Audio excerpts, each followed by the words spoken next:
I met a gypsy. From the outside looking in, you just see this little dude going, what?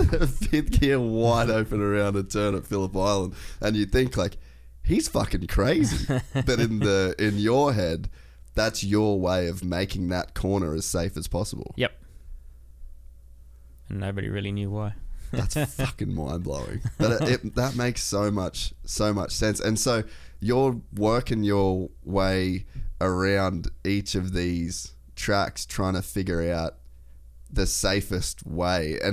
But so I guess the thing is that you've got to kind of do, because I can imagine that would be like, that's a lot of throttle to step out a MotoGP bike, because you're already going, we're already doing 260? 265. So like, that's a massive commitment to go like, okay, this is the safest way. I'm going to tip her in a little bit. I'm going to give her like a bit of the old flick and then straight on the gas. Like, that's a lot of commitment. Especially for me, it was in qualifying with new tyres. It's even harder to step out. So when the tyres are older, they step out a lot easier. But when you got new tyres and the thing's all gripped up, first lap out, and you've got to try and, push that really hard through there, that was the hardest. But I think in 2011, because 2012, it was raining a little bit, conditions weren't great. But we went in there at 265, and then the slowest point of that corner was 258. So I only lost 7 k's an hour between backing off for that half a second. It was only literally half a second back off before I cracked it again to get it through there. So I only lost 7 k's an hour through turn 3 at Phillip Island. It was pretty good. That is insane. Do you remember the first time you figured that out? Was there like, because I always wonder that, like, you imagine, we'll just go moto, Bubba. When was was there a first time where he scrubbed and was like, looked back and was like, I've just pulled a second on these guys. What did I just do? Like, was that the moment? Was it like that where, like, say turn 3, when you just bop and you're like, oh, okay, that's how I got to do it? Or is it like this theory that you've got in your head and then it's like this slow application over time? No, it was just that, as we were talking about before, it was building of knowledge. It was just gathering, data and basically trial and error. Luckily not too much error in that my department. But basically it was just me trying things. I said I used to try a lot of things with body position, etc., etc. I'm not just a one-dimensional rider. I was always trying different things and watching other people. That's why I always loved having a fast teammate, because I could always learn from them. But for me, it was trial and error. It wasn't me sitting down and thinking this. It was like, well, this makes me feel a lot more comfortable through here. Now I need to make sure that I'm not overspinning the tyre, because everybody thinks you go through there, you're spinning the tyre, you're just chewing it up and ruining it. And in Phillip Island, I always had to be cautious of it, because there was a few corners that I did used to spin. So then I had to take it easier on other corners to drop the tyre temperatures back down, just to make sure that we didn't, overheat them and destroy them during the race. But those kind of things, I never liked the feeling of the front end being pushed by the wind. So as soon as I got in MotoGP where I had power, I'm like, well, I need to get this thing cocked as soon as early as possible coming out of the corner. And then basically I went, well, there's a big tyre bundle on the inside of that corner. Yeah. And it blocks the wind. So you get a bit of a crosswind going into it. Then there's a patch where it blocks the wind. And then if it's really blowing, it comes out the other side and on the far side of it, and then all of a sudden hits you, and that's when it wants to blow your front end out. So I had to make sure that I had it gone before I came out and hit that wind. So basically I just got earlier and earlier and earlier at doing it and more confident. And the earlier I did it, people think you're spinning the whole way through, but I can spin it early and then actually reduce the spin the whole way out of the corner. Yeah. Whereas everybody else is going through the corner and then spinning all the way out, whereas I'm doing the opposite. I'm actually spinning and then reducing the spin on the way out. And so who were you like working on this kind of stuff with? Who were you talking to about it, or was this just all internal? This is all me.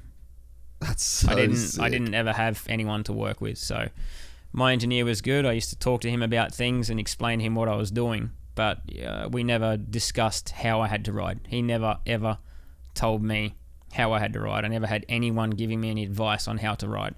This was all just me watching other people, figuring out what I needed to do, how to go faster than everybody. And sometimes it was just literally taking the brain out. You had to if you want to win races, you had to push harder than other people, and especially that was the case in the rain. It was there's a lot of skill in the rain, but at the same time, when the fears catch you in the rain, they can be very hard to shake sometimes. And whenever they caught me where I just started to be real teetery and feel like I was going to crash all the time, literally I'd go out next session and just go, right, I'm either going to fix this or crash. And it was just make it happen, as simple as that. So this is where, like I said, we were talking about the anxiety thing, and it was just me shutting myself down and going, make it happen, stop being such a pussy basically, and get on with it. It's so crazy that there's all of this going on. Like, there's that level of analysis that, even to like the wind is blocking, a certain amount of push on the front tire, and there's just no one that you're talking to about it. Like, it's just you doing your thing, and it's like everyone else has just got a million people around them, and there's like this guy telling them this, and you should do that, and you're bouncing ideas off each other. It's like a fairly collaborative kind of environment, sometimes for better, sometimes for worse. But all this is going on, like you've just mastered certain parts of the game that, still people, like maybe Marquez through turn threes, like he can obviously get shit cranked pretty good in there, but it's just like, to this day, I mean, we're talking like a while ago now, and it's all this stuff just still stacks up, and it was just Casey just working on his own shit. Definitely not with the technical side. Technical side, we always, debriefed, always ran ideas through each other, and when I had something that I wanted him to go forward with, we'd decide how much we do and all the rest of it. We'd work together on all that side of things. But in terms of riding, no one could tell me how to do my job better than me. So it was just all about me adapting as best as possible. I never had anybody out on the track telling me somebody's doing something different here. A couple of times with Honda, we had a guy that basically drove the trucks and organised all the team, which was Roger, and he was fantastic. He'd normally, maybe a couple of times a year, he'd go, oh, this guy looks like he's doing this a little bit different, and it looked quite good, so give that a try. And that was really helpful, say, when you didn't have much dry track time, and people weren't being filmed, so you couldn't really see what they were doing through the practice sessions. And sometimes he was able to help like that, but generally it was all just, you had to figure the stuff out yourself. Like I said, I've always I have struggled to have people try and tell me what to do, especially with riding and things like that, because they don't know my process, how and why I do things. Therefore they're going, oh, Jorge's much faster than you through the middle of the corner. Well, number one, he's on a Yamaha. I can't carry corner speed like a Yamaha, especially on a Ducati. And Jorge is a completely different rider to me, so I learned off him where I could, but realistically I could never really learn off Jorge. He was so polar opposite to my riding style. There was nothing I could do, so nobody could ever really tell me how I needed to ride the bike, because it was, it was so different, and there was rarely a day that I was riding badly. So I often didn't have criticism from anybody around the team in that.